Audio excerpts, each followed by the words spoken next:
En fait, le sitcom est né d'une idée de jeunes.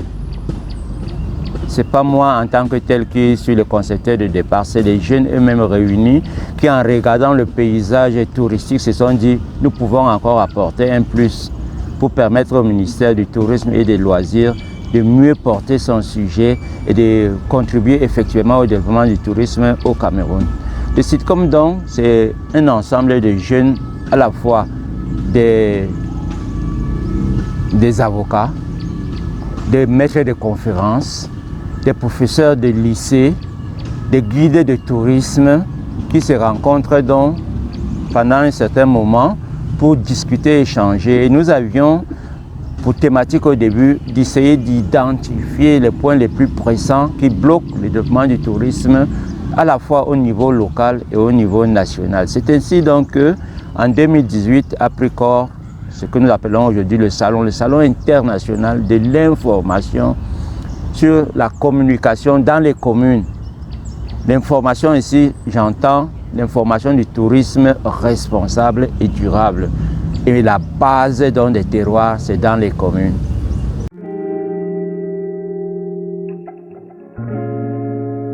En fait, en 2018, en fin de l'année 2018, on lance donc, après avoir rassemblé un certain nombre d'informations, on décide de lancer le premier salon en 2019.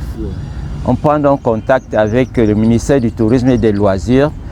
Le ministre d'État de l'époque, M. Bello Bouba, crée une commission pour qu'on les explique la vision du sitcom.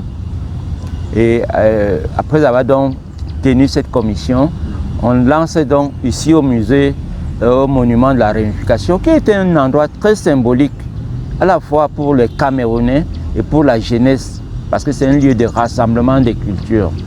Donc, 2019 se tient donc la première édition du sitcom, édition 2019. Et la vision donc va prendre corps en même temps que ce que nous avons mis en place au cours de la première année d'études. Et elle se résume en 5 points, ou 4, je vais les énumérer en même temps que je vais vous les donner. Il y a d'une part l'identification donc des défis les plus pressants. Une fois que nous avons identifié les défis les plus pressants, il nous revenait donc d'identifier une stratégie pour essayer de lever ces obstacles-là.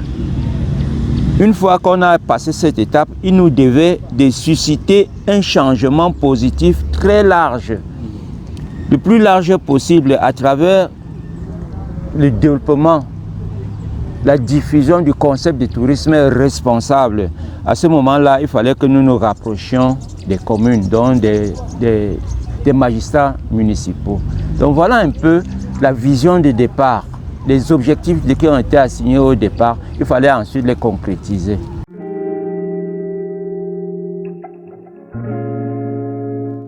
Disons que vraiment c'est une question avec le cadre économique, l'environnement économique actuel qui a toute sa place.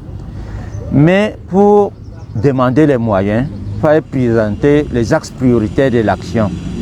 Parce que c'est en précisant les axes prioritaires de l'action que les partenaires adhèrent véritablement à l'accompagnement du projet. Nous avons énuméré 4 axes prioritaires. Le premier axe, c'est contribuer à améliorer l'innovation dont je vous ai parlé tout à l'heure avec la transformation numérique. C'est important, nous avons essayé d'expliquer ça tout à l'heure. Mais si vous voulez, je pourrais toujours revenir là-dessus. Le deuxième axe prioritaire, c'est renforcer la compétitivité du tourisme rural grâce à une meilleure information. Le tourisme rural est nouveau dans l'esprit même des guides de tourisme. Le tourisme rural, comme je l'ai expliqué tout à l'heure hors micro, c'est tout ce qui concerne la promotion des produits du terroir, le tourisme rural. Et il y a là-dedans toute une pépinière de petits métiers qui peuvent contribuer encore à créer des emplois. L'autre argumentaire que nous avons utilisé, notre axe prioritaire, notre action, c'est essayer d'élargir les possibilités de formation en contribuant ainsi à la formation directe des acteurs locaux. Enfin, le dernier argumentaire, améliorer la résilience des populations, toujours par l'information, parce que l'information est une école.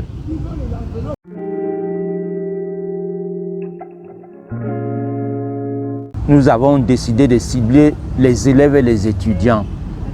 Pourquoi les élèves et les étudiants? D'abord parce que c'est la jeunesse montante et comme ils sont en classe seconde, première, terminale et post et universitaire, la compréhension est plus facile, l'assimilation des concepts est plus facile.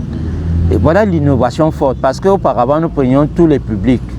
Et en revenant donc aux jeunes qui sont scolarisés, je peux vous assurer que nous frappons une cible plus large et qui peut contribuer à la diffusion donc, des concepts de tourisme responsable et durable auprès des autres publics.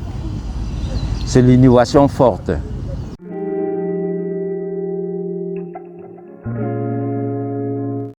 Nous sommes à la 6e année d'édition, mais 8 ans de conception et de suivi sur le terrain. Nous pensons qu'un enfant qui est à 8 ans, il doit être soit au cours élémentaire 1, au cours élémentaire 2, voire même ceux qui sont précoces au cours moyen 1. Donc, il est temps de sortir de l'environnement actuel. Nous allons évoluer selon les propositions qui nous ont été faites vers la zone CEMAC. Donc, on va essayer d'intégrer les communes des pays voisins comme le Gabon ou le Congo dans ce concept global. Et à ce moment-là, je crois que la vision après l'édition 2006 sera toute une autre vision.